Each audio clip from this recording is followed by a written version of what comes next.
The Constitution of St. Kitts and Nevis demands in such an instance that a by-election be held to fill the vacant seat. The Honorable Premier, the Honorable Mark Brantley, who the Constitution dictates should set a date within 90 days for the by-election to be held on the advice of the Governor General, rather, on the advice of the Premier of Nevis, the Honorable Mark Brantley, and the date therefore being set as today's date, March 5th, 2020. The Nevis Reformation Party putting up a candidate, Cleon Stapleton Simmons. She is a representative for the Nevis Reformation Party in this by-election, and the Concerned Citizens Movement putting up Keith This and That Scarborough. Now, Cleon Stapleton Simmons is a fairly newcomer to the political landscape in Nevis. Indeed, it is her first time vying for a seat, and indeed she's fairly young, and a lot of folks, including myself, don't have a bio of her, so to speak. The King This and That has entered that, run that seat a couple of times unsuccessfully, but has promised that this time he will be successful. The votes are already in. Our information is that the vote has started. The count rather started at the Cotton Ground Police Station, and this information from the Supervisor of Election, we were informed, and the Supervisor of Election says that for this evening's count and announcements, there will be one announcement, meaning that he will get all of the tallies, all of the votes from the five, I think it's the three different polling stations, and then when he comes on the air, he will give us the totals and the result and the statement, and that's it. So we are hoping that it will be quick. We asked of him this morning whether or not we're going to have an early evening. Well, the definition of early, I suppose, can vary. He said he's targeting towards that. Now, we have something also new here for you, our listeners and viewers. Now, you might be able to see it, may not, on my camera, but if you go to www.vonradio.com, that's our website, you're going to see the video stream, and on the page you're going to see our banner which says Von Radio Caribbean's Powerhouse, and you're going to see Nevis 5 by-election March 5, 2020, and you're going to see Box 1A, Box 1B, Box 2A, Box 2B, and Box number 3. The results, then you will see both candidates, Keith Scarborough in the Concerned Citizens Movement blue, and the Cleon Simmons in the Nevis Reformation Party's green. It's a beautiful layout. I want you to check it out. Leave your comments for us on the page. What happens is, in real time, we'll fill the amounts in, the totals, and it will be there so you can go back and have your own copy of it. Our outside persons are at the Cotton Ground Police Station. Also, we have to say a very pleasant good evening to the viewers of the NTV who are linking up with us to make this broadcast possible in different ways, and so on. So we've got you covered in a lot of different angles. Now, as I said, if you're just joining us, contrary to the usual operations when we get ongoing totals from the Supervisor of Election, we are told there's a change this evening when we will hear from the Supervisor of Election once. And that's when we'll get all of the totals, the subtotals, and the total. And then a statement, I suppose, which includes a declaration of the winners. Thank you again for joining us and all of the other networks that may be covering this broadcast. With the preamble, our dedicated, by the way, let me just also mention that this new innovation, as I said, that we have on the website, our statistics people, led by Kyle Claxton, they have introduced this new feature. Check it out. Leave your comments on the website. Let us know what you think. It is, we brought it in place for the big one that's coming up. Some say in a couple of weeks. Some say in a couple of months. So we will have that for the federal election as well. And let us know whether or not it is okay for you, whether or not you think we need to do some improvements, it's satisfactory or not, because as you know, only the best will do. And that's how we operate. So we want to thank Kyle Claxton and his team for that new innovation to our coverage. Having said all that, Edric W. Stanley, good evening. Good evening, everyone. Good evening to my fellow panelists. Good evening to the people of St. Kitts, and particularly the gracious people of Nevis and those who will be listening to us on the World Wide Web and who will be following us on YouTube and Facebook. And of course, Webber says that there's a new feature. This, of course, is our election, by-election, that will be held in St. Thomas's Parish, and of course, Webber has gone so that we, of course, appreciate all of you who will be following us this evening, and we will try and disseminate proper information to you. So stay tuned, and we will have an enjoyable evening. Politics as usual. That is more or less our great pastime in Nevis, and for the future, we look forward to the big one that's forthcoming. Good evening, Webber.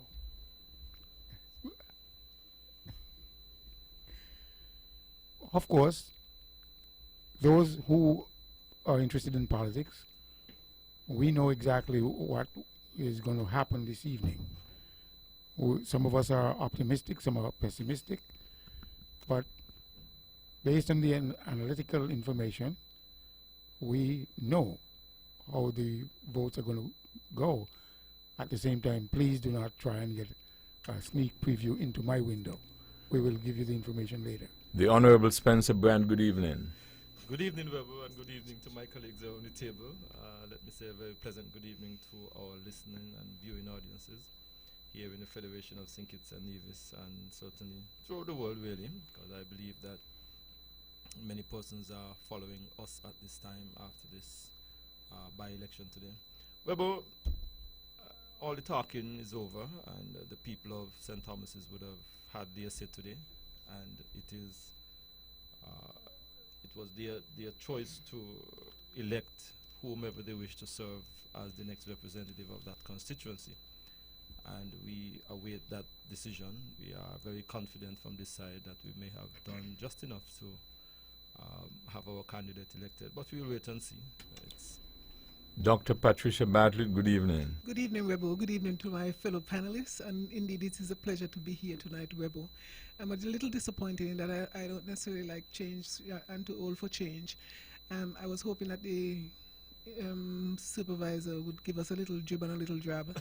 Because, of course, you know, we are so controversial in Nevis, you know, Webber, you have to be careful. Just suppose we have an upset tonight. People are going to say, oh, it was staged, because it was never done this way before. And I'm hoping that it doesn't backfire. Personally, if I were home, I would go to sleep and wake up to find out what the results were. But because you're listening to Vaughan Radio, I mean, stick and stay, because we always have something exciting to keep you engaged. Conrad Naya Liebert, good evening. Good evening, Webber, and a pleasant good evening to your staff here at Vaughan Radio, to my colleagues around the table. Good evening. Once again, Webber, we gather here to discuss the issues affecting the people. My only wish tonight, Webber, that we get this through as quick as possible. It's not like it's not that I don't like to be here at Vaughan Radio, but of course it reflects our efficiency in handling these matters, and of course it's always the concern of our concern and the concern of the general public, and the question was always, why do we have to stay so long to get the results? So I hope for betterment in that respect this evening, Webber, and exciting to commentate on the various trends that we might have picked up in the as it relates to the electorate. And Webber, yeah, should be a good night tonight. Hopefully, a short night, Webbo. Jervin Swanson is of the Statistics Department, the numbers. Jervin, good evening. And while I'm with you, can you give us a rundown of the numbers and in the areas? Okay, good evening to you, Webbo. And just to say very quickly that we have noticed that since the election of 2011, we have seen a constant increase in the number of voters. And I tell you quickly, in 2011, in that St. Thomas district, there was some 944 voters. In 2013, it went up to 1,027. In 2015, for that federal election, it went up to 1,266. 2017, 1,381. This year in 2020, we are seeing 1,534, an increase of some 153 persons, or 9.97%. I can also tell you quickly to Webbo that prior to the last election, that is 2017, there used to be 3 boxes only. That is the St. Thomas Health Center, the St. Thomas Primary School, the Roman Catholics Hall. And then we saw that in 2015, we saw 4 boxes where Cotton Ground, the Catholic halls are in Charlestown remained. Jessup's community was divided into 2, A and B, and the Cotton Ground Community Center remained. In 2017, there was another change in that the Cotton Ground Community Center was again subdivided, so there was a 1A, a 1B, Jessup remained 2A, 2B, and the Roman Catholic Hall was now free. In this 2020 election, we are seeing that the Roman Catholic Church Hall is no more, and that has been replaced by the Nevis Performing Arts Theatre. To give you the numbers quickly, in 2017, there were 263 voters in the 1A Cotton Ground Community Center. This year, we are seeing 285, or a difference of some 22 persons, an increase of 7.72%. In the 1B, in 2017, there were 270 voters. This year, we are seeing 294, an increase of 24, or 8.16%. In 2A, Jessup's Community Center, we are seeing in 2017 303 voters. This year, we are seeing 330, an increase of 27, or 8.18%. In 2B, Jessup's Community Center, where there were 288 in 2017, they are now 328, a difference of 40, or an increase of 12.19%. And in the Roman Catholic Hall, they had 257 voters in 2017. This year in APAC, we are seeing 297, a difference of 40, an increase of 13.46%. And so, Webbo, we have seen a constant climb back from since 2017 right up to now in the number of voters in this St. Thomas constituency. All right, now let us go and look at what we're expecting tonight. Now, Brian, you probably looked at the polls today, the turnout, what people were saying and stuff like that. How did it look from your perspective, your party? Well, one of the things we noticed today that the voter turnout was somewhat small. Based on the times when I visited the polls today, we noticed that there was a much smaller voter turnout at the time when I visited. So that is of some concern, certainly, for us. And we hope that, I'm not certain if people were just not interested in this by-election or what the reasons were, but from what we saw during the course of the day, voter turnout was a lot smaller than anticipated. That's across the board. You're not speaking about the voters that you expected to turn out. You're talking about the total attendance at the polls. Small, by definition, means what? Well, about 50%, 60%? While I was on my way here, I did double-check to see if someone had some numbers, and in the NIPAC area, it was down as much as up to 50%. Wow. 50%. Yeah. Did you get anything on the other areas? Because I was at all 3 today, albeit it was about midday, and also, well, Late in the afternoon, I was in the NIPAC area. But up to midday, Cotton Ground had a steady movement. Jessup's at midday, about midday, I would say, based on comparisons with a local election, full election, it looked normal to me in terms of the turnout. So we'll see what happens then. Anybody else? Dr. Bartlett, you picked up anything? Rebel, no, I didn't get to move around like that today, unfortunately. So I didn't get any feedback whatsoever. I was depending on Van tonight to have a little more, of a comprehensive. Naya? No.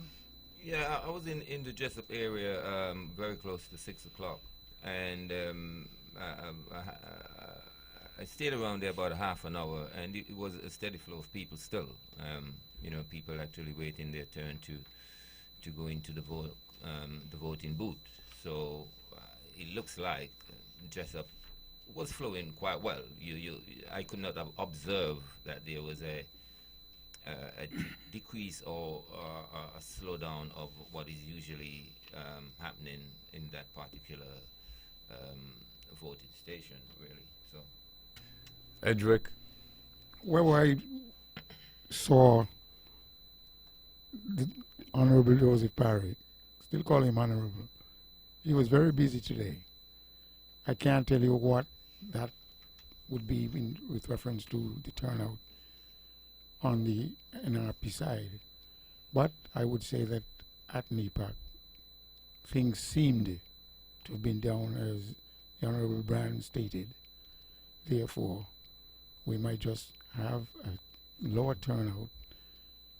Hopefully,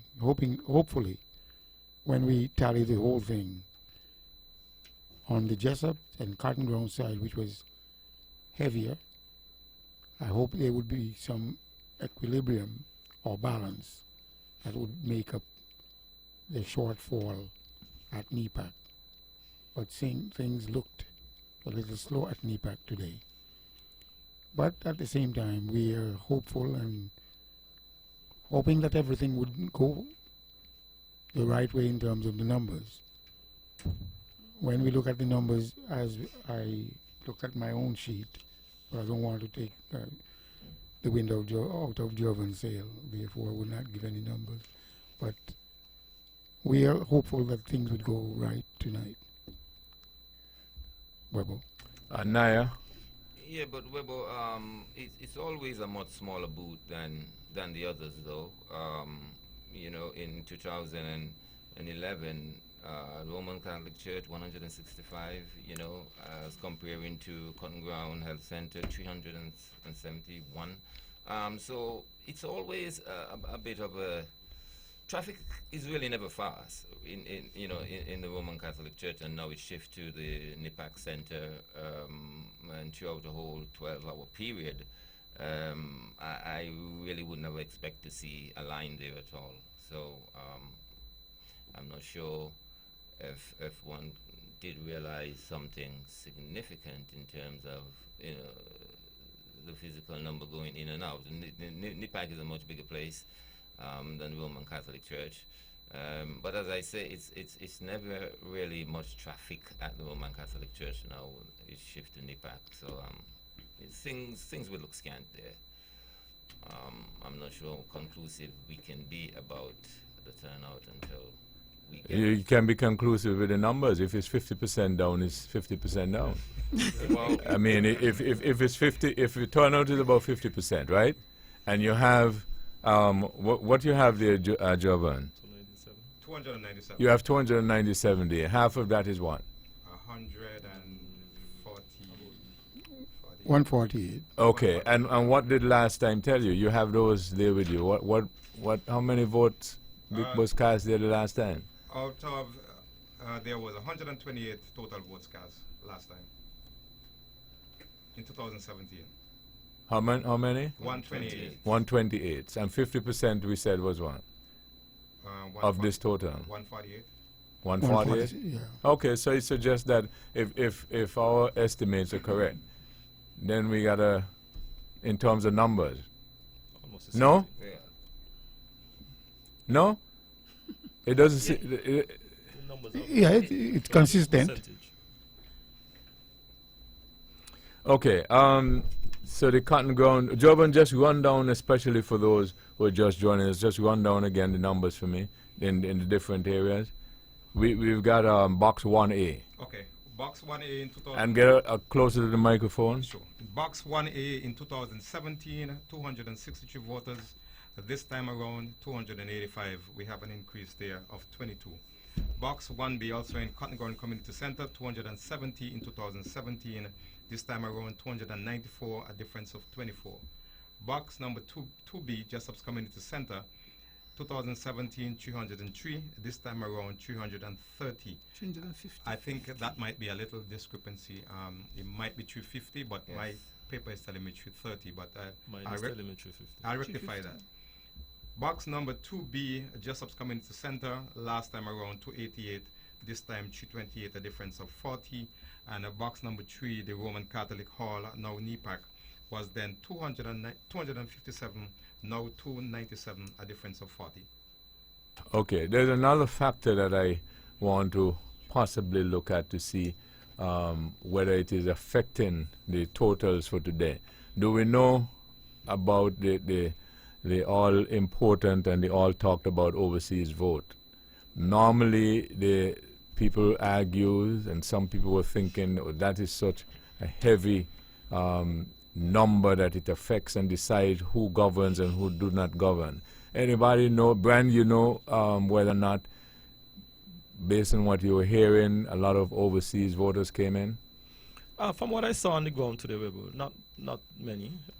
I saw one or two faces that I know from the other side, but not many generally from what I saw when I visited. So I'm not certain if how many may have come in, but from what I saw on the ground, the few times I've been around, I didn't see too many of the overseas. Okay, so here's what I'm thinking, because I like data. Mhm. Jovan, you said that in the only one that we have to go off, we are going to stick with that. You said that in the NEPAC or the Quadrocode area, how many people voted in the last election? 128. 128, right? Okay. Now, if we're saying we get a 50% turnout, that's 50%, only half, right? And that will work out to be approximately, again, listeners, we are just approximating because we don't have the hard figures. That would be 64. That'd be 64 Yes. who voted? Yes. That's what you gave? No, if you're going 50%. No, if you're going 50%. No, 148. No, there were 148 that would, or the 50% of who voted. No, but what we're No, saying. no. What I'm saying is, how many registered persons? 257. 257. In How many 2017. in 2000? 17. Let's do this. In 2017, when we had the last vote, there were how many registered voters? 257. 257. How many actually voted? 128. 128. Right? So that's about 50%. 49. So Yeah, roughly 50, yeah. 50%. Okay. So that's 2017. Yes. Right? When we know that everybody went all out, correct? No, correct? Yes, Yeah, yes. it was yes. a frantic election. yes, Right. yes. Everybody went all out, Flat out. bringing in the overseas voters Flat and out. all that. Right? So we got a 50% there, right? And a total of how many actual voters? Yeah, 2017. 128. 128. Right. Right. Okay. So we're going to look closely at that number That for number. today and see how many people actually voted. Okay? In that election. Because if we're saying that seemingly the numbers that were coming from overseas were not that great, we're going to see what the numbers show. All right? That's a very interesting thing I want to look at. By the way, if you're just joining us, this is the Eastern Caribbean Powerhouse with a live coverage of election, the St. Thomas's by-election for St. Thomas's number 5, or Nevis 5, with the candidates being Keith This and That Scarborough for the Concerned Citizens Movement, and Cleon Stapleton Simmons for the Nevis Reformation Party. By the way, the Nevis Reformation Party is the incumbent for that seat. Cleon Stapleton Simmons is running her first race, and This and That, Keith This and That Scarborough had run a couple of times unsuccessfully. He promises in a campaign ad that he gave that he will win the seat this time. We will see if there is an upset. Now, the Cotton Ground area. Joe, you have the numbers for those? Sure. 2017, the numbers, and then how many voted, and give us the numbers registered this time. Okay. At the 1A Cotton Ground Community Center, there were 263 persons who were registered to vote. 152 voted. At the 1B, there were total registered 271, 59 voted. This time around, we are seeing 285 in 1A and 294 in 1B. Is the difference in terms of registration big? Now there is 46, a difference of 46%. All right, and roughly what percentage voted last time? 58, 57, 58. Yeah, 57.79. Okay. 57.79 in 1A and 58.89 in 1B. So we're looking about a mid-50s. Yeah, a little more than half. More than half. Okay, so if we see a mid-50s turnout today, it can be considered pretty normal. Normal. Okay. For the benefit of those who are just joining us as well, we had mentioned earlier that contrary to the norm that we usually have when we have election coverage on election night, we normally will get the updates as the count is done. The supervisor election, for instance, Cotton Ground Community Center, that box there, when they're finished with that, they normally give us the totals from that, and we can follow the count as we go along. We were told that the supervisor of election said that things have changed for this time around, and they will be doing well, they're counting the ballots right now, and what our understanding is that when they're finished, they'll give us one call, give us the subtotals, give us the totals, give us the winner, and a statement from the supervisor of election. So that is what the situation is, and that is why you're not hearing, and you won't be hearing, updates as we progress. Okay, anybody else who would like to? Well, of course, Webbo, I prefer the older method. I think we can discuss that too. we got a little time. You can discuss it now. We can discuss that. Well, what I find is interesting is that Dr. Bartlett has said she prefers the old time thing, right? You didn't want to change it. What I find, though, is whether or not the public could have been apprised of it. You know, rather than just a big secret, and then you say, well, all you'll get is that. And I find that's what I find is interesting about it. But go ahead, Naya. No, it's a change, and sometimes when we make change, it's because we seek an improvement. The question is, well, what will this do to the process? And I hope it doesn't introduce any skepticism as it relates to, you know, the counting of the vote, as Dr. Bartlett said, yeah, one total, and if there's any, you know, skepticism, then people would have reason to you know, something to talk about, really. The question is whether or not it has improved the votes counting, the method, and the exercise on a whole, and if it doesn't, why change? Dr. Bartlett is less transparent, you think? Well, I'm not necessarily, you know, trying to put a cloud over it. I'm just saying sometimes if you deviate from what is the norm without justification for it, who knows, maybe government broke and they just can't afford 2 phone calls. I don't know what the issue is. But I just cannot understand why we should all be sitting here in suspense until I don't know when, and there's nothing to keep us engaged in the process. And maybe, like I said, at the end of the day, I'm hoping that it doesn't reflect badly on the whole process, and people become, as I would say, more skeptical about the process. But if you're accustomed to release the thing, if, like you said, you made the point, if you're going to change that, at least let us know. That is, make a public announcement. Well, it's going to be a little different this year for whatever the reason is. Whatever the justification is, maybe there is a justification for it. I can't see it because it wasn't communicated to us. But it could, at the end of the day, depending on the results. I don't think necessarily that the results can be much different than what we're accustomed to, really. But, you know, if it were to turn out that way, then I think it's, you know, people are going to think, you know, that there was something a little fox in the box.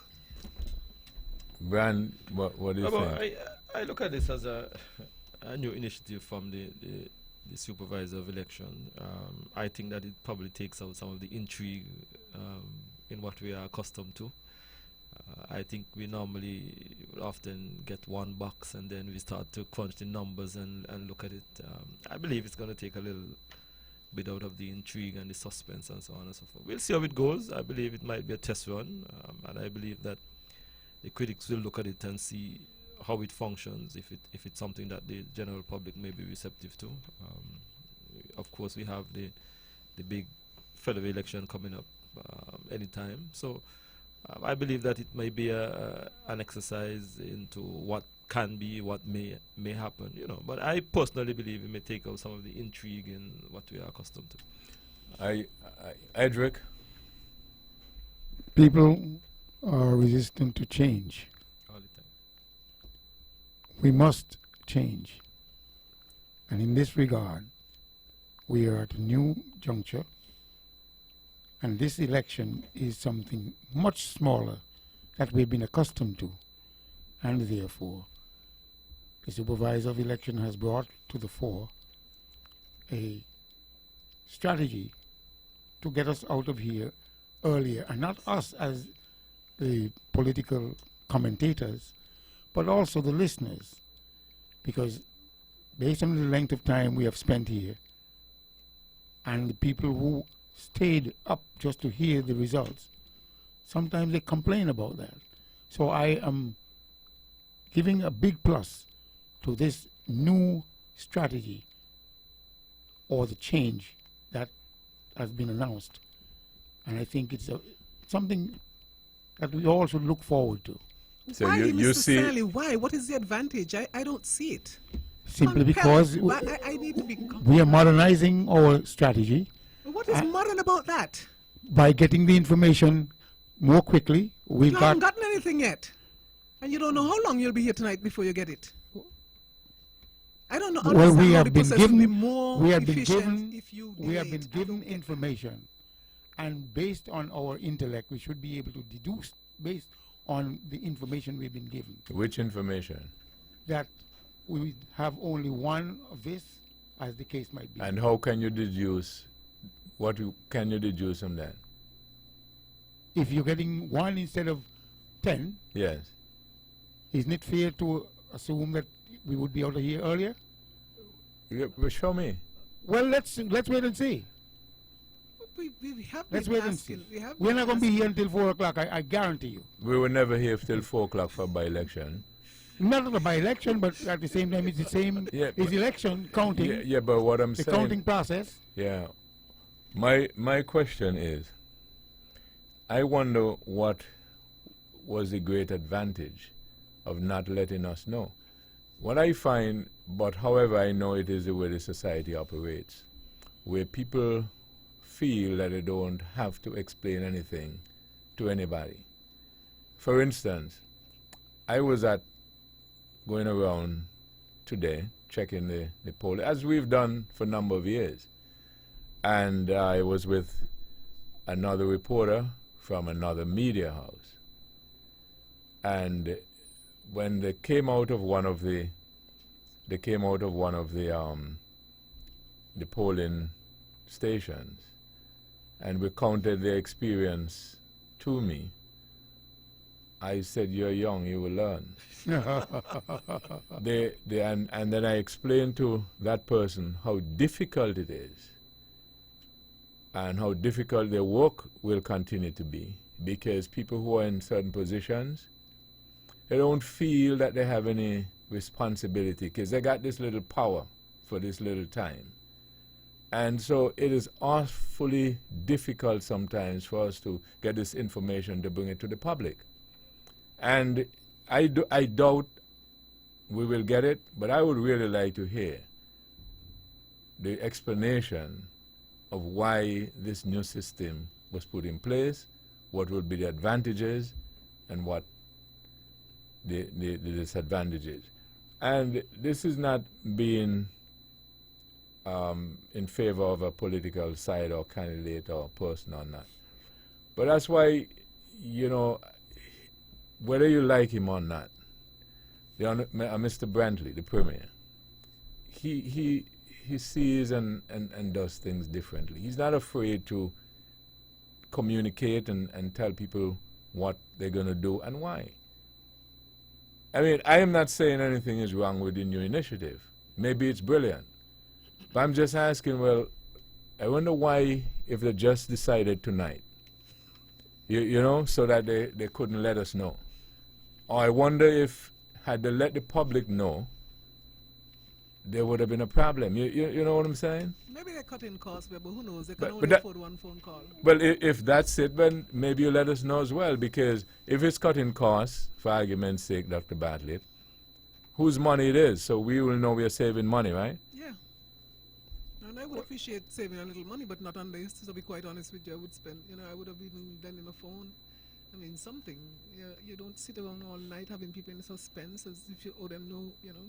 I mean, just wait No until- explanation. Right, And, just and, wait and, until and I remember a few years ago as well, I came here because when I went to vote, there was a poll clerk who was so rude.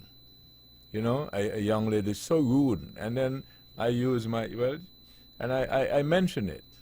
So I think people should understand that. When you're serving people, that's what you're doing. If you don't want to serve them, when people ask you, you tell them no thanks. So I like to know, I mean, as I said, it probably, if I get the logic for it and so on, it might be super. But still, my preference is, I would have preferred that you let the public know. Well, true. I think they owe the public an explanation as to what and to why they have changed the system. But it has been changed, and I believe it has been changed for the better. But what And you've just made the comparison that it is not a full election, and therefore this is a new one. We had a by-election before, Well, we had a by-election before. and we used the same system.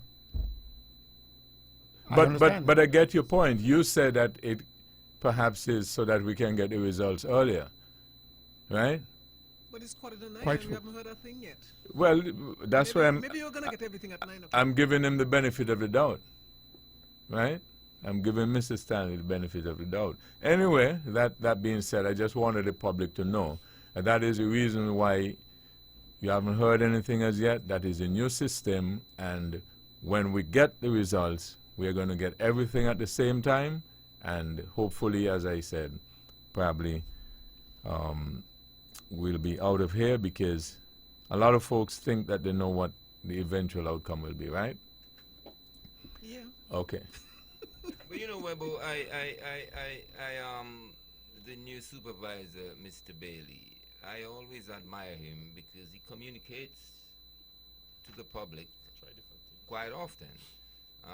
In the newspaper, I'm sure he have written quite a lot of, you know, communicating with the public. So at this junction where he decides not to, but to do that only once, it's quite different to what I'm expecting of him, really, because as I say, you know, communication is the key, and without that, people can start feeling, especially when there's such a responsibility that involves an individual and the whole magnitude of the exercise of an election. I think communication is fundamental as the results unfold, the various stages and steps going forward. Would have been a better stand, definitely. But we are yet to realize if there's an advantage, I guess, whenever he decides to make the announcement. Let's hope he's not like 5 hours away. Let's hope it's pretty soon. I've been here till 8 o'clock. Still didn't get a result. The next morning sometimes, and still didn't get a result. I'm sure the last by-election I was here, it was a long haul too. A very, very long haul. And so we're yet to realize if there's an advantage with this new method of doing it. And I hope there is, especially as it relates to time. But at the same time, we don't want to bring no dark clouds over the election and introduce that feeling of doubt and unfairness. So I think, you know, if I'm to weigh it up all, I would say to continue to communicate at every instance when there is a reason to. We got 5 boxes would be coming in. Yes. And of course, it would have been a good thing if we can Get at least one. get It's one 9 o'clock now. and comment about it And the let portal bill public closed since digest 6. that and we'll have a hearty night. Really, it's what we are. You know, election coverage is, you know, it's not always. It's very sad for some people, but for me, who I do enjoy it, and it's about really keeping the public engaged and saying things of importance as it relates to the exercise which we are covering, really. Because the truth is here, I don't think that the supervisor necessarily has any handle, or he's not the one counting the ballots.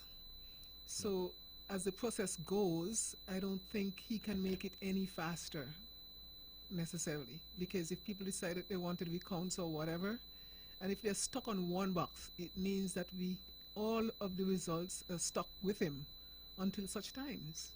You know, so the people who would have voted in the NIPAC box, we can't even compare what they would have done. They can't even go to bed feeling, okay, well, we would have done our part, you know, and go to sleep. You know, they have to wait until maybe they have some toss-up. Well, not likely anyway. It's just, I don't see why I think we this should thing, be out of here by 11 o'clock. at I least, don't at see the why very this least. is going to take us this long, because one, you've got just one constituency. Sure, we have different precincts, but at the same time, you don't have to wait for communication from St. John So what's the point? and St. James, and in as much as we have far less boxes to count, far fewer votes, as the case might be, we should be able to mathematically deduce it to one constituency instead of 5, simply because it is a by-election and it's only being held in one constituency. Yeah, but precedence has been set. That is the point I made earlier, that there was once a by-election and they didn't get the results until 8 o'clock in the morning. I've just got some information from the county area, the Cotton Ground police station, and counts seem to be going along nicely based on my information that I'm getting. You know, there are only 5 boxes. Is it 5? Yes. Yeah. 5 boxes, and they have, and I don't know. Well, let me just say they have, at least I understand, 2 persons per box, so they're doing it pretty, simultaneously and pretty fast and so on and so forth. So I think that we should be getting something early, right? My only question mark about, question that I have, and I'll ask the supervisor of election. You see, in my view, sometimes I don't know why people hide certain things. Well, I would just like to ask, well, why wasn't the public informed? For instance, the supervisor of election was here this morning, you know, and right here at the station in the news and explaining and stuff like that, right? Because it could be a very good idea. So if it's a very good idea, it helps the process and so on. Why you don't want to tell people? But again, I get it. That's how people govern. That's how the society is. I get it. No, Wembo, if it was a good idea, we would have shared it with everybody. That is one of the worst ideas I ever had related to thing. And Elvin is my friend, Mr. Bill is my friend, but I think that was a terrible idea. I don't know where he came up with that. I don't know why he brought it up, but I think he should try and go back to the original. When you get the results, publish them as you get them. Yeah, you see, that's why I asked a question, whether or not if that system is less transparent than the other system where, you know, you're getting it box by box and, you know, and so on and so forth. So you know what's happening, if you will, every step of the way. Yes. I think it's a more transparent process. I agree with you on that one. Once you release the results, as you get them. But do we holding on to them? I don't know. That is helping the process at all as it relates to transparency. It doesn't. Not in my view. Okay, maybe we can go on to something else quickly. The Concerned Citizens Movement, their main theme for this campaign was that they were asking the people of the St. Thomas Parish number 5, because, you know, there are 4 seats of the 5, and their view was, or their argument was, give us all 5 seats. St. Thomas says, you send somebody straight into government, and the opposition or the Nevis Reformation Party was arguing, no, let us have this representative, right? So how is that for an argument on both sides? Well, each side is going to put forth an argument for their own interest. And in that regard, the CCM kept reiterating, you would have somebody in cabinet, then you, obviously, when the pie is being divvied up, you would be able to get a larger share. Some people argue that based on governance, the Premier, his cabinet, the Nevis Island administration run by the CCM should look out for everybody. And I think they have been looking out for everybody based on what I've seen. In that regard, their justification for attempting to ask for the 5 seats is justified. On the other hand, the NRP now is going to say, well, you've got 4, as the CCM has, leave us with the 1 we've got, return it to us, and at least we would have some semblance of a say in the governance of Nevis. It's an argument, and both sides will, of course, be as forceful as it can to, in fact, ask for that seat to remain in the hands of the NRP. What do you think, though? You know, it's interesting. For me, if I were governing, give me the 5 seats, because the buck stops with me. And I'm going to tell people, look, let us be fair, let us have a level playing field, and in this regard, everybody gets their share of the pie. That's how I see things. That's one of the reasons why I always stated that if I had been elected, I would only serve 1 term, because the buck stops with me. And anybody who does what they But feel you don't they... need 5 seats for that. Donald Trump. You don't need 5 seats for that. You know, if you have a pie. Yeah, Dr. Bader just wanted to mention, I'll come back to you, I just wanted to mention that people are weighing in on the discussion about this. Somebody has just sent me a message. And by the way, I think if you all would like to call, you can call and weigh in on the same changing of the way they're going to report it. And this person says they strongly disagree with it. And they're giving their different reasons why. Now, I prefer not to, you know, speak for persons. That's why I'm inviting persons. They can go on the website, they can leave a comment, you can call in, we can accommodate you to get your feedback on it. As I said, it's just my view that going forward and so on, one should be as transparent as possible. You know, notwithstanding you have the power to do something, because I was mentioning earlier that when the journalists went into one of the polling areas, one of the clerks told them, and it was only one, everybody else, they're not going to give them any numbers. All they wanted to know, well, at this point in time, how was the voting going, about how many people have voted, and she refused to tell her. Sometimes these things, and it doesn't make sense, you complain to the higher-ups because they will endorse it as well. But it's just an example of what sometimes we have to face in order to see how best we can do a job on behalf of the public. Yes, Dr. Bartlett. Well, I was not continuing on that. I just wanted to respond to something that Edric said that's related to this pie. And he seemed to think that it takes 5 people to share one pie. But if you had a pie and you wanted to share it, I think if you have 5 constituencies, you should share the pie in 5. You have 1/5, everybody get 1/5, irrespective of who is at the table to ask for that 1/5. However, I don't think that the argument that Nevis people have been putting forward within recent times has necessarily been about who getting what part of the pie, well, apart from the double bubble thing. I think most people were more concerned that they needed more pie. So you really need more people who would, you know, not come to the table just to share the little that is there, but would come with ideas as to how we can make a bigger pie, you know. And I don't know that you necessarily need 5 people all talking about the same thing or sharing this, you know, the same ideology to really get, you know, us to that point. Because Nevisians are not agitating necessarily because I've never heard anybody in St. Thomas's, maybe it happens, but I'm just saying I've never heard anybody in St. Thomas's saying, looking over at Brownhill and saying that Brownhill is getting more than St. Thomas's. I've never heard that argument. Maybe it is being proffered, but I've never heard it.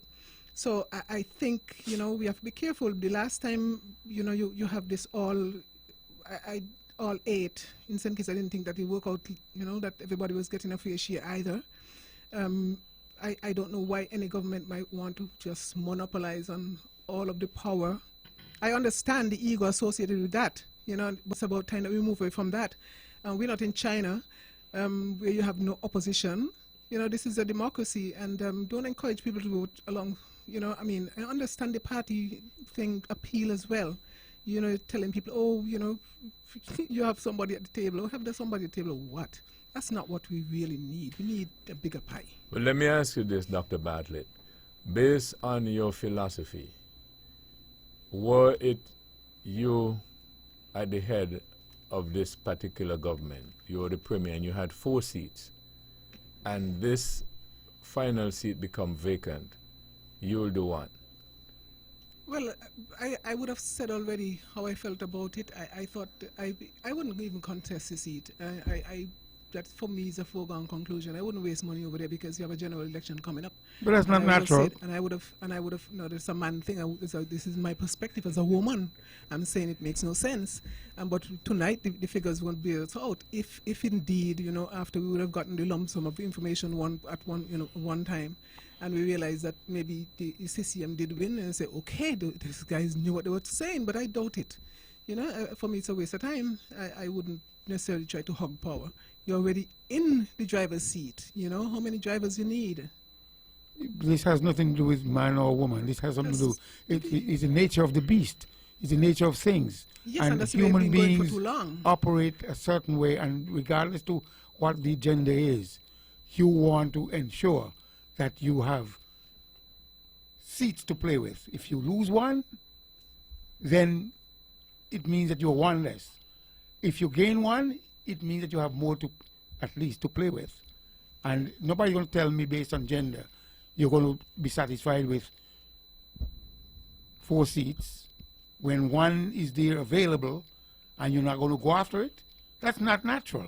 But what is the advantage of going after the other one? It's simply because you would have at least galvanized yourself into that realm where you have plenty to play with. Just like more money is more money, more power, more power, more seats, more seats. And nobody going to tell me. It's not And gonna don't be make a difference. don't be It's not gonna- disingenuous by making that statement and think people will buy it. No, but it's Nobody's not going to gonna buy change the that. price, but The it's- nature of the beast, Not next of your beast, darling. not my mine. beast, You're already in control. You can't You- be in more, the nature more of the control beast than would- you are now. would tell you that regardless of what the gender is, it's available. The Constitution does not deny you from acquiring the fifth seat, and you will go after it. And anybody who doesn't go after it would be foolhardy. So categorize yourself as to where you are, whether you would be going after that seat to ensure that you've got a lot in terms of seats, numbers. It's a game of numbers. That's politics. No, it would be a game of numbers for me if I were in a cabinet and I could not get the support of the people in there. I can get an extra one. I could understand that. But if you have all the, and it seems like it's a brotherhood and everything is going on well, you have four inside there, you have control. You don't need 5 people to make a decision on spending the little small cash that we have. Really, we don't. Webber, We're top heavy. not that I'm cutting off Dr. Bartlett, but Oh, no, I'm done. our argument, Webber, was very simple. Unnatural. The people of St. Thomas's had a decision to make. And that decision for us was very simple. Whether they wanted to send someone to the parliament to be on the opposition side, simply to be on the opposition side, stake, or whether they wanted to have a representative in parliament and in cabinet. And that for us was a legitimate argument. We felt, Webber, that to elect someone in the parliament simply to be on the opposition, not necessarily allow the people of St. Thomas's to have the kind of voice that we feel that they needed to have. We felt, Webber, that electing someone and putting them in the cabinet would allow the people of St. Thomas's to have a greater voice. And I'm going to tell you, Webber, I have sat in cabinet now for 2 years. And while the Premier would have probably the ultimate decision in terms of the allocation of monies and so on, there is a real fight within around the table as to how every single cent is going to be spent, and every single minister in that cabinet often fight about something within their constituency and within their community, separate and apart from their ministry. So, not that as a government we would have neglected St. Thomas's. We are not saying that. We have never done that.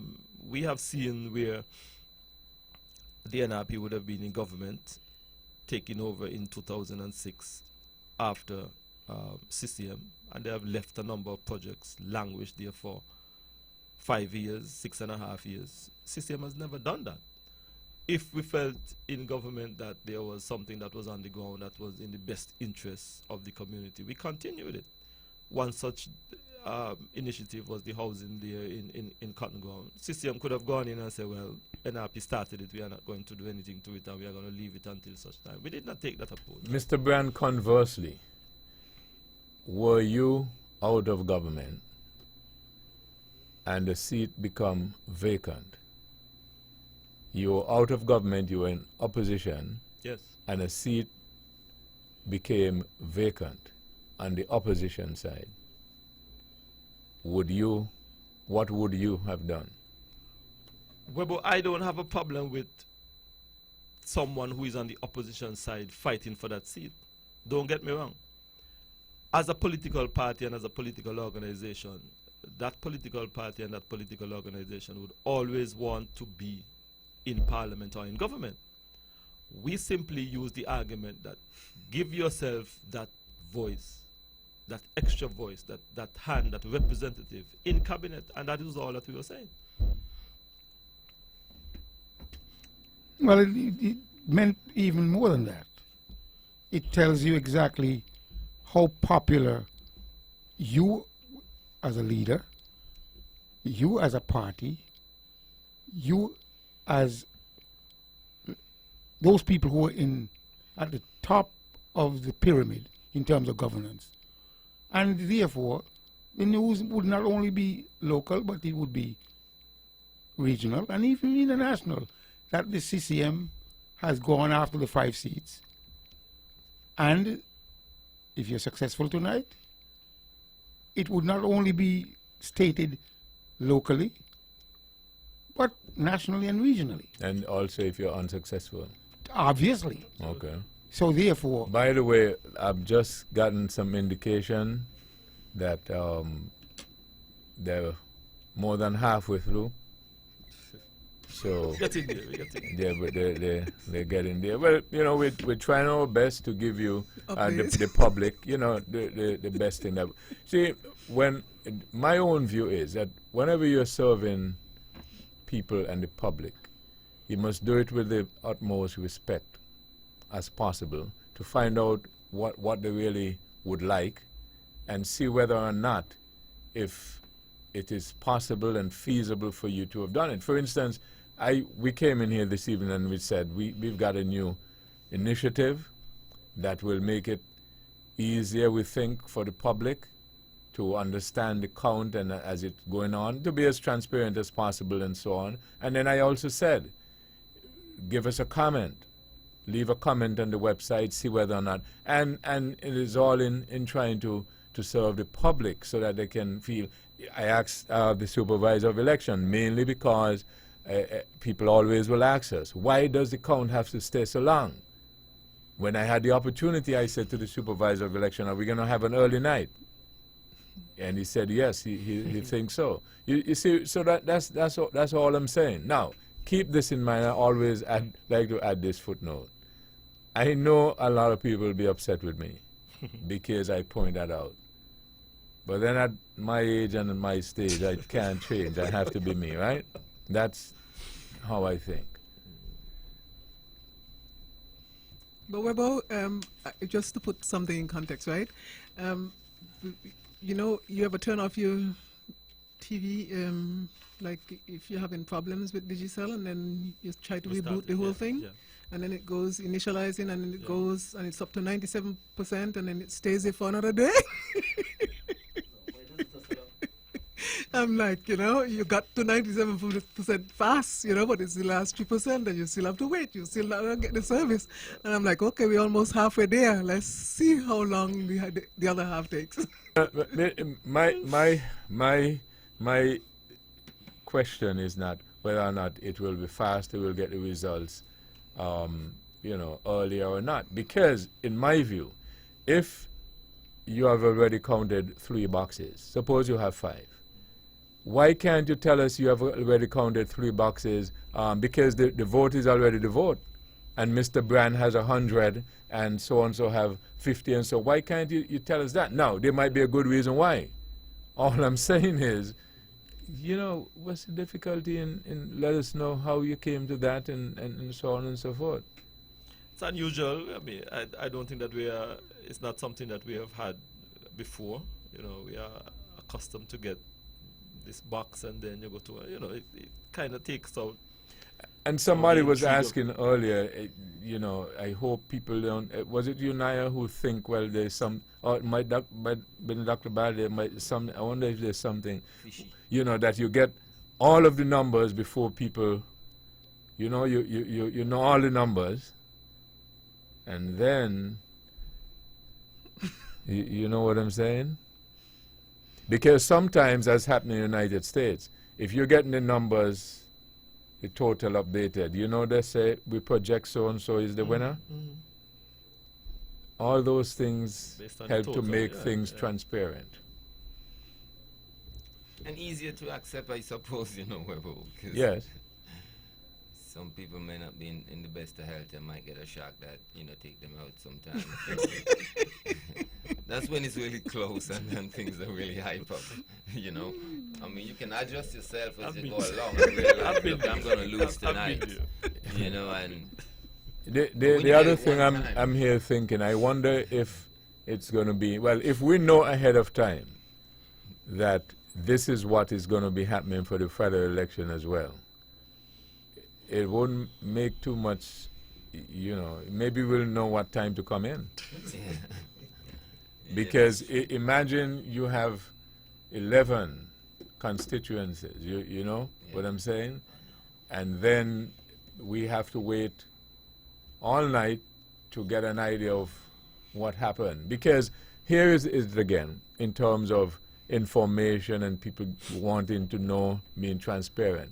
We even today and for the past years, we would go around by the polling stations during the day. Yes. And people wait and listen for that. I wonder how the vote is going. A lot of people are turning out. Things are slow, etc., etc., etc. So I think sometimes we don't appreciate how important a particular process is, and what it does. And that's why you basically do it, to try and be as transparent as possible. Well, you have to be creative, and if for some reason they decide to change the strategy, we on Vaughan Radio, as commentators, you as the host, you have to be creative in terms of determining what you're going to do with that time. Well, And that's thus- what I'm doing. Yes, yes, and therefore, One of the things that I'm being creative and doing with the time is giving my view about it. And, Quite- and quite asking so. questions, well, why couldn't they let us know? Yeah, because if they let us know, at least Stanley could have brought one of his poems to keep us English.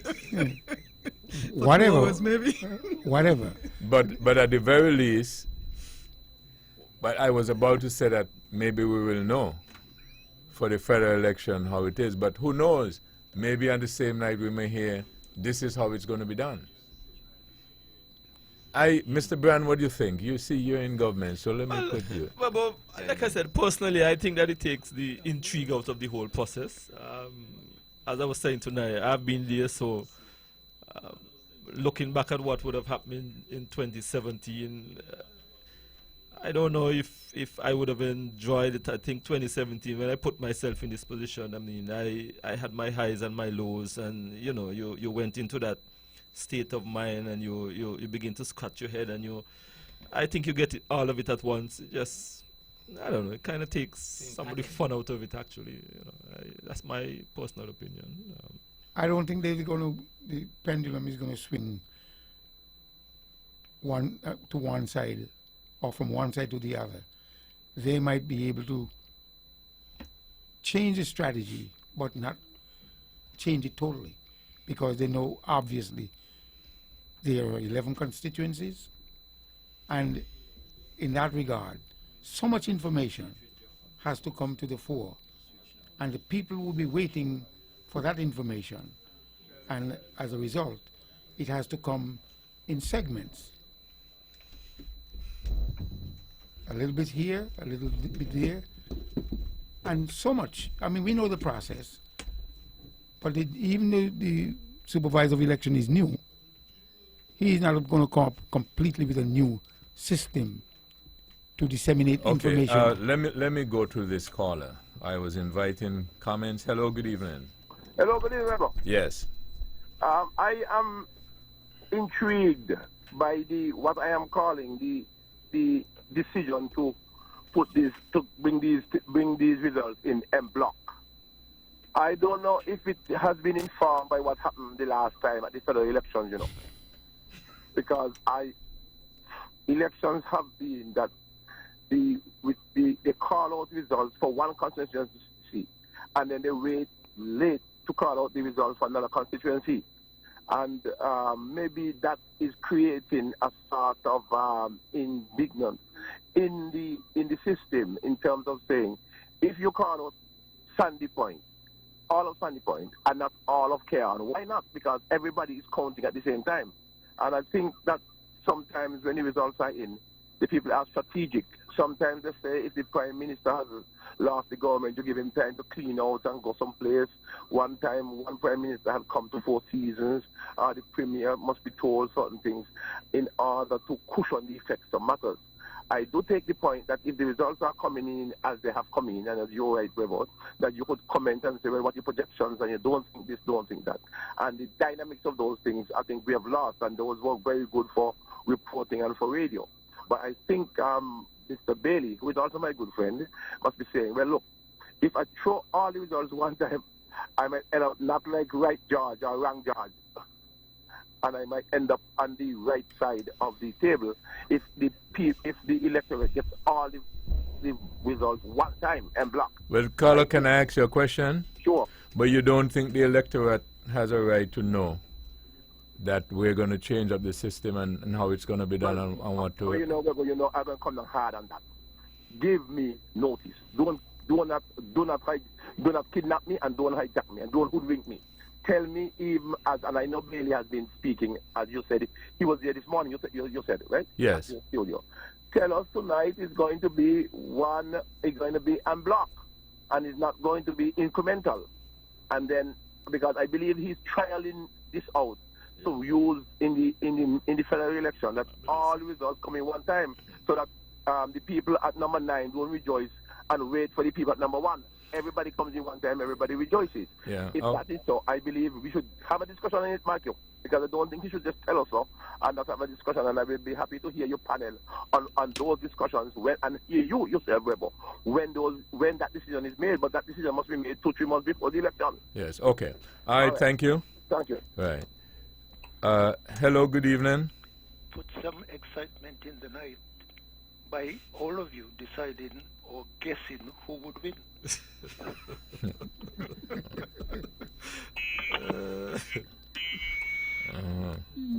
Okay. All right, yes.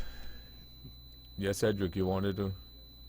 Well, they said, just by the last caller, of course, he's looking to be entertained based on our thought by processes. You. Hello, good evening. Hello, good evening. Good evening, you're on the air. Oh, good evening. You're on the air, could you go ahead? Yes, good evening. I would like to make a comment on the other issue you were talking about concerning having a voice in the cabinet, and as opposed to having a voice in the opposition. Yes, go ahead, please. Caller, what you want to do for me, please? Turn your radio down. You're on the air, and go ahead with your point. Okay, I've turned the radio down. I've turned the radio down. Yes, could you go ahead? Okay, this is my view, okay? This is how I see it. When it comes to a seat being vacant, I think that both sides should have the privilege to contest that seat. But that doesn't have anything to do with who wins the election and how the people of the country are taken care of. So if there are 5 seats and you have the winner gets 3 or 4 out of the 5, once those results are in, the administration should go to work to look after all the people. It's not about having a voice in cabinet. You're responsible for all the people. But if there is a vacant seat, the opposition and the incumbent has a right to contest that seat. That is my view. Okay. But all right. Once you win, look after all the people. All right. Thank you very much. Thank you. Hello, good evening. Hello, good evening. Mr. Weber. Hello? Yes, go ahead, please. What I'm trying to find out, right, is, I can't hear the radio station to go to an AM, so I'm trying to find out what the number is at FM, if I could pick you up on FM. 93.7. Okay, then thanks. Yes.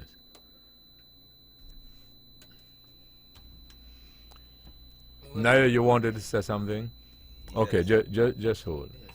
Hello, good evening. Mr. Herbert, good night. It doesn't matter to me who government in power. As long as you're in power, you should look after each and every constituent, because everybody in Nevis, as long as they're working, you have to pay tax. That's my simple contribution. Okay, thank you very much. Yeah, well, I agree with the last two callers totally. But you know, Webber, sometimes I think, you know, people like Sir Joseph Parry, who was in the opposition for so long, sometimes I think they underestimate their role because they're not in government. I think even though they're not in government, they can be seriously effective. Okay, Naya, I'll come back to you. Good evening. Thank you for holding. Well, good evening. I'm not really getting no election voice because of all the counts, everything going to call one time. I'm not really getting no election voice. I rather we count them box by box, and then you got predictions, and you know, leave everybody in a state of preparedness or in a state of anticipation. So I'm not really getting the election voice right now. Okay. All right, thank you very much. Yes, Naya. Yeah, I was saying, well, sometimes I think they underestimate their importance and their relevance in the constituency, even though they are not in government. Like for instance, the Honorable Roberto Hector, who Mr. Brand, you know, took out in the last election. I believe Webber, people in that position must stay very close to the community. I believe they still can be very active in communicating with the electorate.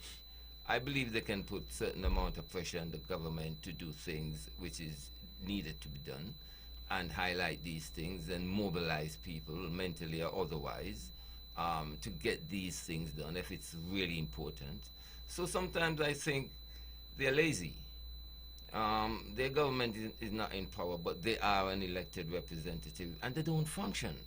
They don't function. They don't commune with the electorate, and actually, you know, increases the fervor of the whole exercise, and just try to make.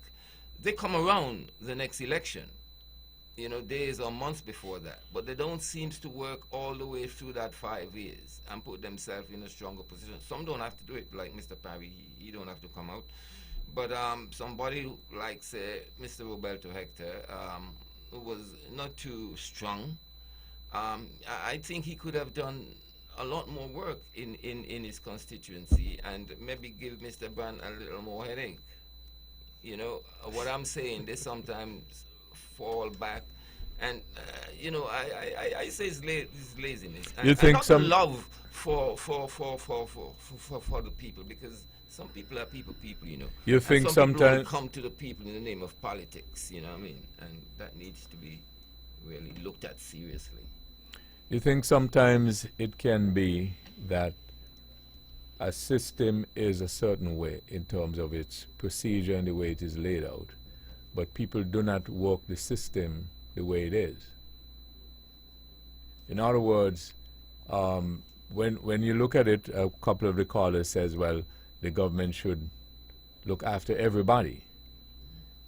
That is how it's supposed to be. Mr. Brand is also correct. The way the system sets out, it's a representation, by representation, which says that if your area has, you elect Mr. Brand as your representative, Mr. Brand will represent you in the parliament. Mr. Stanley will represent you in the parliament, etc., etc. And then it goes on and it further divides itself in terms of the system, and it says, well, some of the representatives will make up the government, and they have certain responsibilities, and so on. This system is set up that way. Yes. Right? I agree with you. So I think it might be helpful if we, when we're debating, we first set the groundwork as to how the system is. Yes. And then I think we can get a better understanding as to, you know, don't think that can help? Yes, Babo. You know, as I say, it's those people who find themselves not in government but on the opposition belt. Sometimes they let themselves down. I find they become lazy, and you know, because naturally they're not concerned with the people. A lot of them, you know, Webo, they are into just the political hype, to power. That's what they're into. They're not people's persons. I mean, there's a very good and hard trying sports young man around. How often do they go and speak to these young men and try to uplift their moral and try to put them on that study part of progress. Okay, let me go back to the lines. Naya, good evening. Thank you for holding. Hi, Mr. Herbert Jarvis. Yes, okay. It seems as if we are ready. Let's go down. Hello. Yes, we're on the air now. Yes. Yes, go ahead.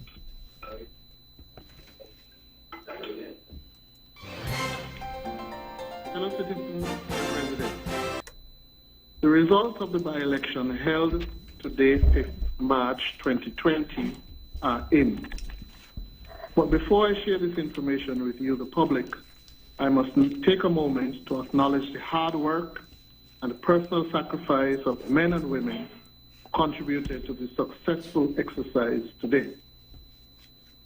The Electoral Commission, led by Chairman Nasib Butler, Commissioner Joseph Liburd, and Commissioner Jason Hamilton, provided invaluable guidance.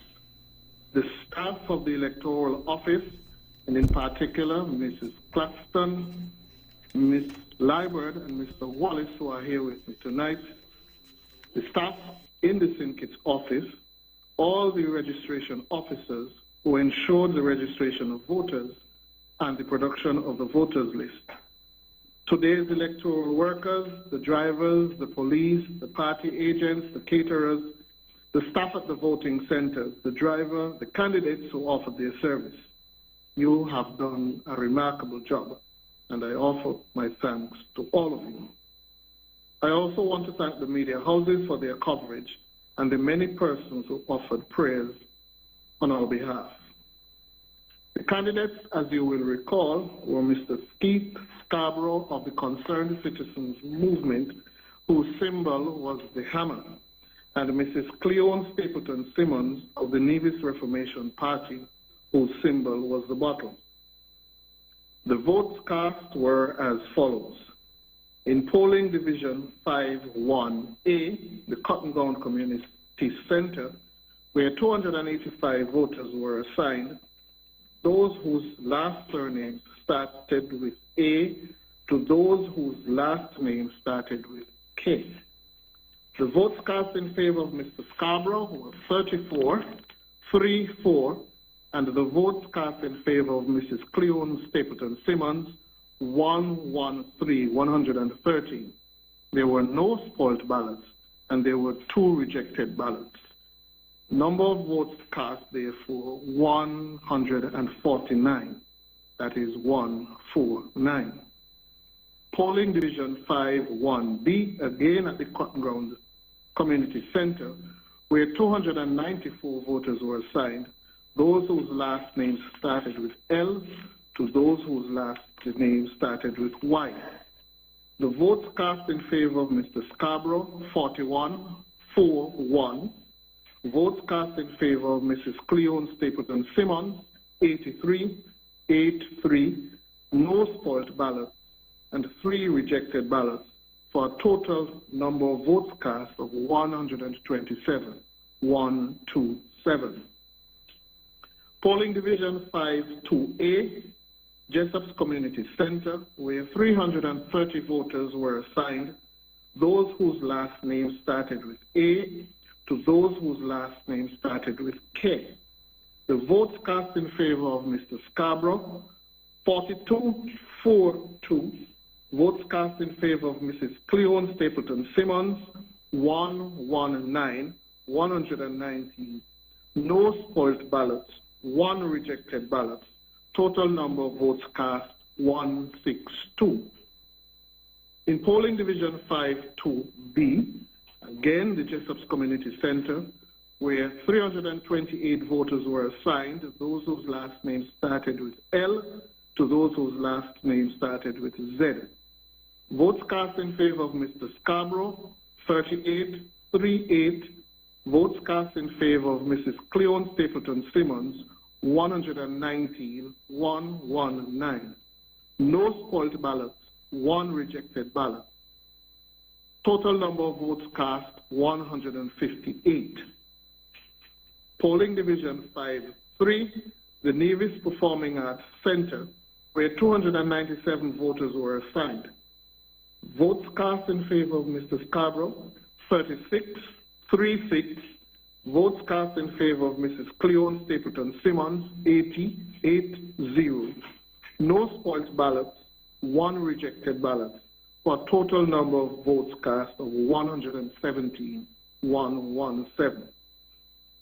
In summary, therefore, for Nevis District 5, the parish of St. Thomas's Lowlands, of the 1,533 voters assigned, 713 persons voted for a voter turnout of 46.5%. Mrs. Cleone Stapleton Simmons received 514 of the votes validly cast, while Mr. Keith Scarborough received 191 of the votes validly cast. Mrs. Cleone Stapleton Simmons, therefore, has been declared as the winner of Nevis District 5. We wish her all the best as she accepts this new challenge. May God continue to bless her and indeed all of us. Thank you and good night.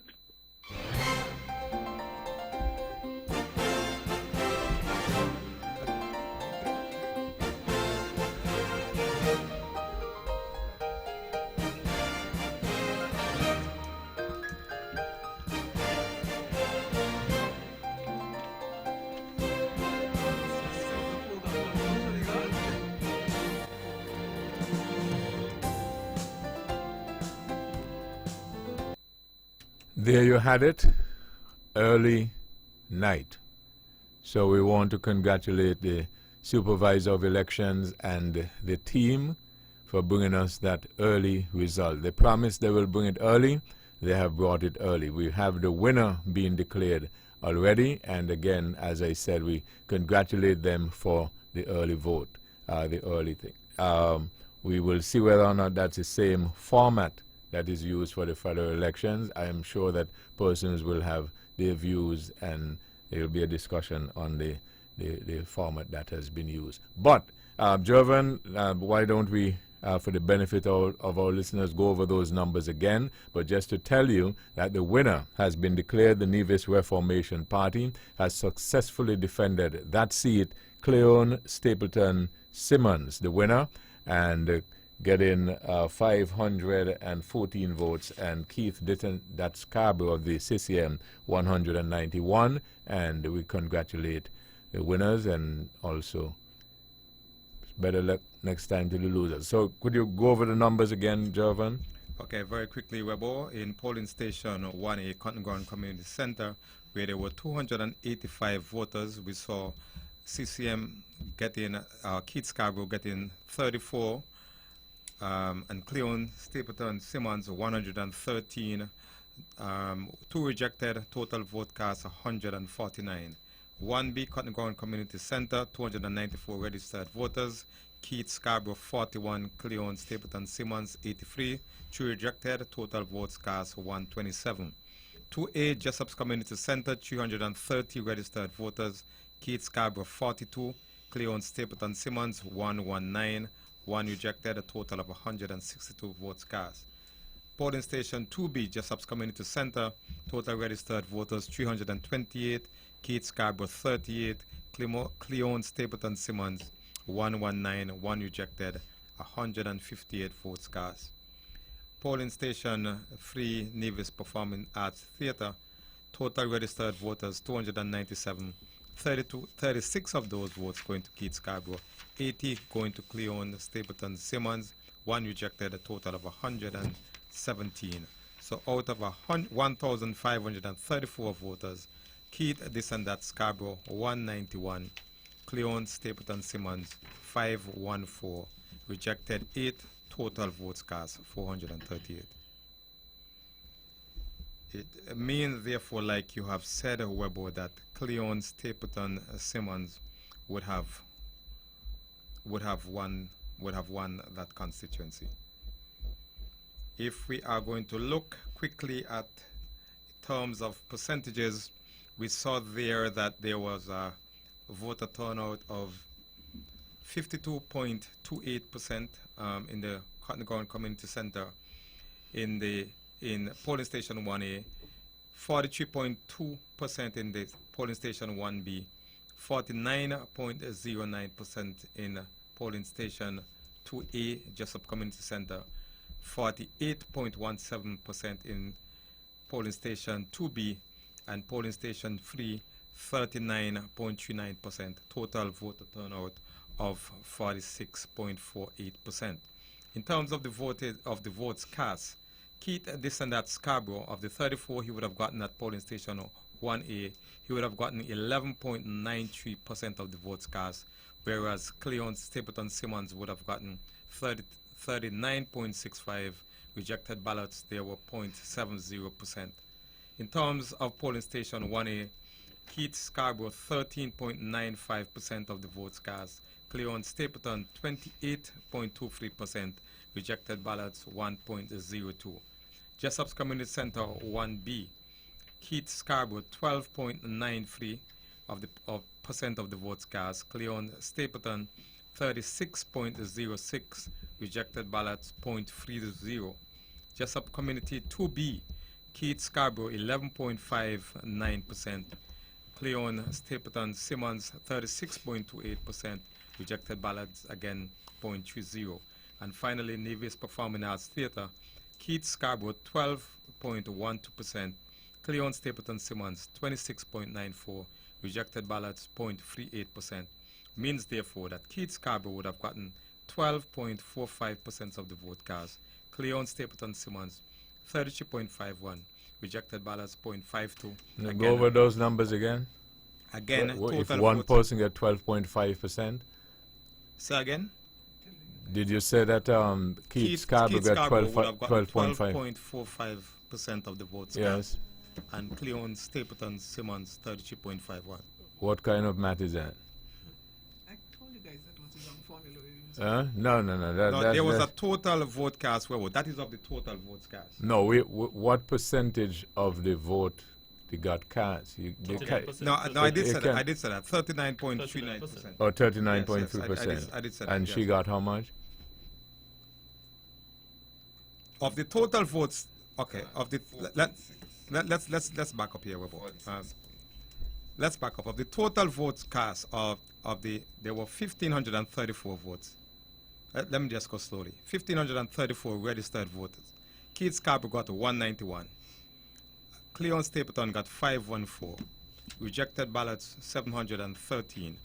Voters turnout 46.48. Yeah, but what the figure you were talking about is of the votes cast, what percentage? Okay, I did them by boxes, Webo. Okay, well, that's all right. Bran, I'll get that figure for you. Okay. Bran, because that's arithmetic. Bran, you go ahead. Give us an explanation why your candidate did the way he did. Well, Babo, obviously we didn't do as well as we anticipated and as well as we expected. The total votes, I think we initially spoke about the Nevis Performing Arts Theatre. That is down to 39% of the total vote in that particular box. When you look at the total vote that is cast, some 46 point, what's that, 5%? 46 point something percent. That is one of the, if not the lowest voter turnout on a record. That is the lowest number I'm seeing here on all of these percentage from 2011 down to 2013, 2015, 2017, even in the federal election. The voter turnout is, and I saw that today when I was at NIPAC, that the numbers were not coming out. Well, but like I said, we did not do as well as we anticipated. I want to say to Ms. Simmons, congratulations. I think that she was able to hold on to the seat that was traditionally an NRP seat. So okay, Brand, yes. I don't know if you all have the numbers here, but I just did it. Keith Scarborough, therefore, of the votes that were cast, got approximately 28%, and Cleon Simmons got 72%. Now, from my information over the past and stuff like that, I think that statistically the CCM did a little better. You know why? Because normally I think that the NRP wins that with about 80%.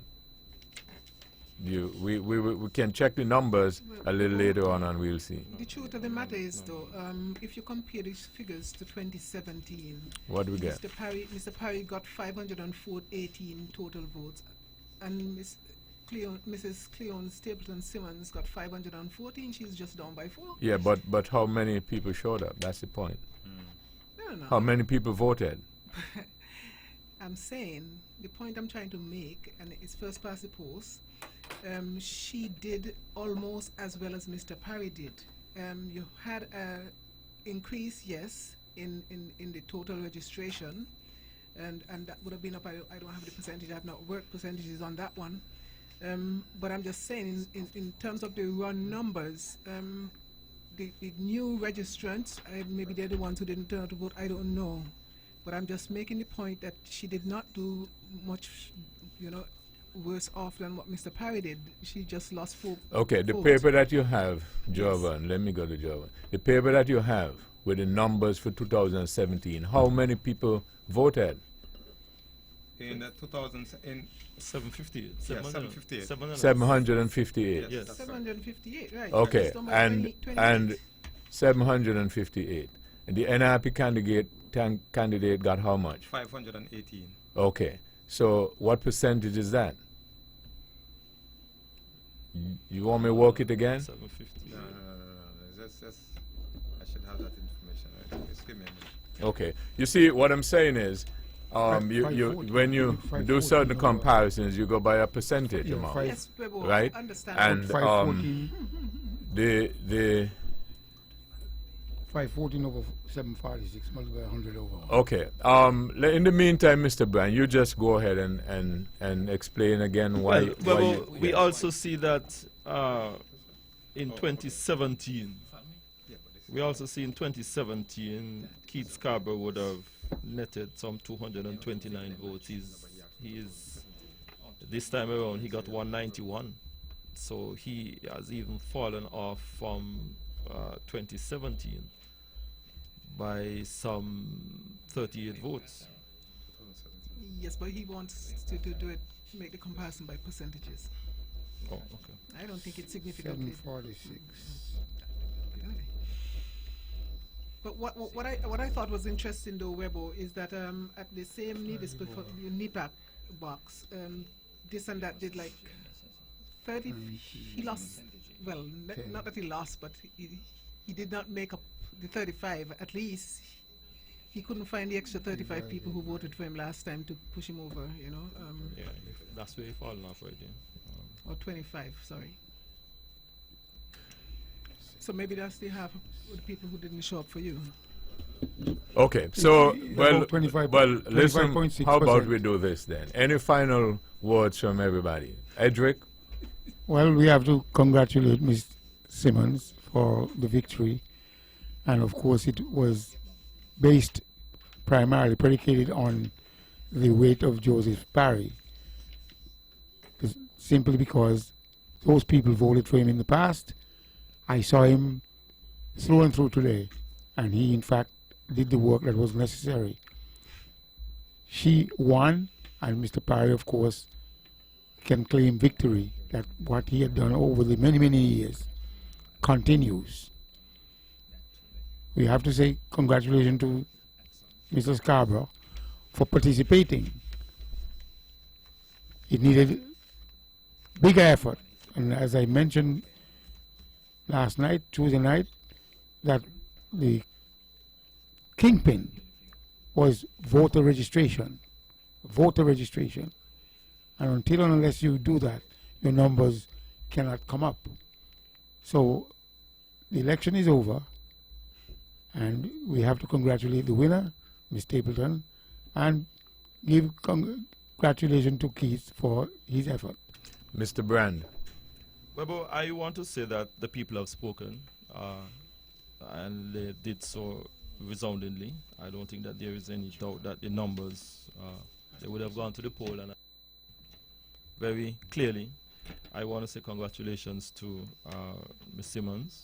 I certainly want to wish her every success in this new journey of our life.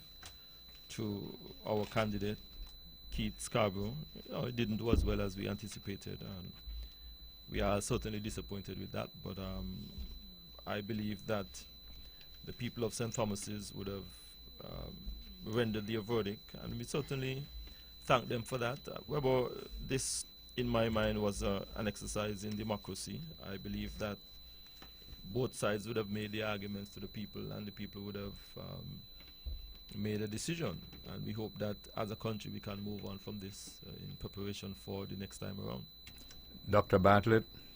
Yes, Webo, I would just like to take this opportunity to congratulate Mrs. Cleone Stapleton Simmons for a resounding win.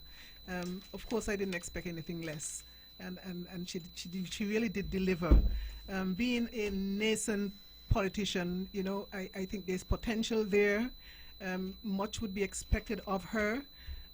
As a woman, I'm expecting her to, well, has stepped on the first rung, you know, and I'm expecting that as she goes up the ladder, she would extend a hand back and try to pull other women along. I would expect, and my expectations don't necessarily have to align with hers, but I'm just saying what I expect from her. I'm expecting that she would pave the way now, because it's been almost a decade that we have not had a woman as an elected representative in this country. And now that, well, in Nevis, I'm not, you know, let me take that back, not the country, but in Nevis per se.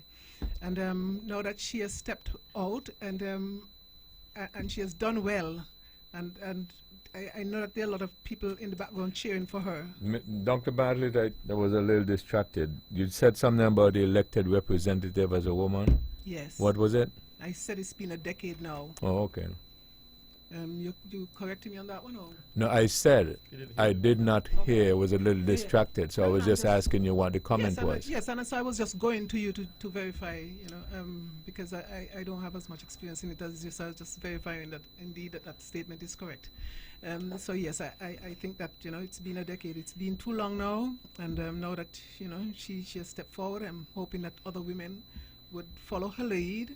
And in the next election, I still don't see the other party. And kudos to Mr. Parry. Stanley said that he worked hard today, and I'm glad that he's supporting her. He didn't just throw in there and left her on her own to swim. He has supported her, and I do like that. That's the weight of a man. And I appreciate that. It's you guys started to support, yes, you know, because maybe that's the best thing you could do, support. But the expectations are high, like I said before, you know. I'm expecting her, she's not going to go into cabinet, and she doesn't have to feel badly that she's not going into cabinet, but she has a role to play, and I'm expecting that she would play the role. She's a legislator. We're expecting her to legislate. We're expecting her, even if she has to bring private members' bill to the floor. I know it can't be a money bill, but whatever she can do, we expect that she would agitate and start moving forward. I'm expecting from her leadership in her party, because she's the only one who has a confirmed seat, you know, a sure seat, you know, and I'm expecting that that would stay so for a while.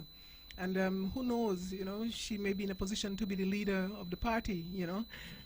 This is not a shot over anybody's bow or anything. I'm just saying, if you are potentially, you know, I'm saying potential is there. Let me leave it there. But I'm expecting more from her as it relates to the public discourse, as it relates to going into politics. I'm expecting that she would play a part in shaping the debates. I don't expect her to get involved with the kind of things that we have been hearing, all this slander and all that thing. I'm expecting that she would lead the way in showing men how they ought to behave. You know, it's not about personalities, or it ought not to be about personalities. It ought to be about issues, and issues that affect the daily lives of the people who live on Nevis. And I'm hoping that, you know, she would be able to bring some sanity to the public discourse as it relates to how these politicians behave. Like I said, I expect that, you know, her engagements would be issue-based. There was an American judge, I think, who said that people get engaged in this pettifogging, and I kind of like the word. You know, men, you need to discontinue this pettifogging thing and focus on real issues that really affect the livelihood and the lives of the people here. And like I said, gender equality, I'm expecting that she would play a role in making sure that we get to the point of 50-50 by 2030. Naya? Well, like everyone else, I will congratulate Cleon Stapleton Simmons on her victory. They're in cotton ground, quite expected. Not any big surprise, I suppose. But she entered the stage of politics in Nevis, Webo, and it is significant for the NRP. That's how always been the NRP constituency. But I think the youth in her tends to shine some light and offer continuity. I think Mr. Parry was on a sunset trip, and he have remove himself from the political platform, from the political stage, and pass it on to a much youthful individual. She being a woman, of course, her role becomes even more one of a leader in a sense, because of course the woman has been not very a popular figure on the political stage. So I hope she will open doors. She will inspire youths, and not just the female but also the male, and she would add to the politics something that is positive, heightens of course the morale of it. And as Dr. Bartlett said, very much issue-based. A lot is expected of her from the general public. More expected of her from NRP, because I think NRP needs a boost, and one would hope that she can offer that kind of strength to the party, and of course, in a more general sense. Bring something good to the political culture of Nevis. I'm happy for her accession to that post, and Webo, with that, I would say, well, more luck next time to Mr. Keith Scarborough. A hard trier, I was going through some meditation today, and I remember a verse that I was taught in Sunday school by Pastor Kelly, and he said, "Ask and it shall be given unto you; seek and it shall find; knock and it shall open unto you." Luke 11:9. I remember it because of the rhyme more than anything else, and of course, this and that has been knocking for quite a while. Maybe one of these days it would open unto him. The lady is new. She's much more youthful. I think anybody challenging her from the CCM side will have a big fight ahead of them. And all is well, Webo. There was no conflict today, sounds like. No big trouble at any polling station. We are doing good. We can be a shining example to many countries, maybe America and other countries, because even though we are so politically immature, we never get any big fuss at the end of an election day. So I'm happy, and I congratulate all Nevisians. I congratulate myself. I congratulate those who have manned the process. And so where we move on with one seat for NRP in the House of Assembly. Okay. Thank you very much, and we thank all of you for joining us. If you're just joining us late, we have already gotten the results of the by-election. Cleon Stapleton Simmons winning that seat over the CCM candidate Keith this and that Scarborough. We congratulate everybody. We thank the supervisor of election and the team of the electoral office. We thank you, our listeners. Jovan, let me get back to you, and you just give us the numbers one more time. Quickly again, Webo. Polling station 1A Community Center, where they were registered 285 votes. Keith Scarborough 34, Cleon Stapleton Simmons 113, 2 rejected. Total votes cast 149. Polling station 1B, 294 registered voters. Keith Scarborough 41, Cleon Stapleton Simmons 83, 3 rejected. Total votes cast 127. 2A Jessup's Community Center, 330 registered voters. 42 Keith Scarborough, 119 Cleon Stapleton, 1 rejected, 162 total votes cast. Polling station 2B, Jessup's Community Center, 328 registered voters, 38 going to Keith Scarborough, 119 going to Cleon Stapleton Simmons, 1 rejected, total votes cast 158. Polling station 3, Nevis Performing Arts Center, 297 registered voters, CCM Keith Scarborough 36, NRP Cleon Stapleton Simmons 80, 1 rejected, total votes cast 117. Total registered voters 1,534, CCM Keith Scarborough 191, Cleon Stapleton Simmons 514, 6 rejected, total votes cast 438.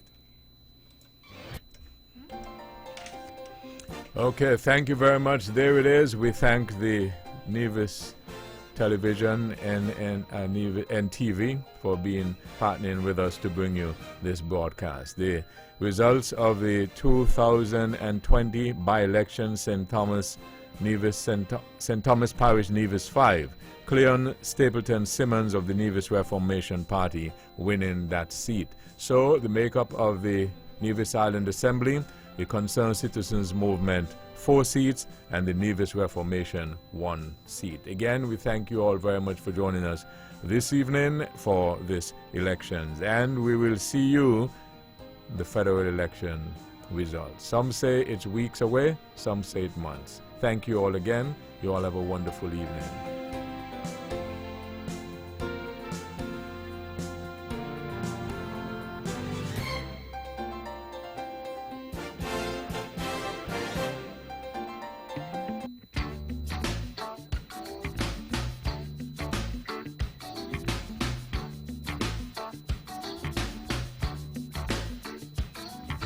Seems like I've been lost and let's remember.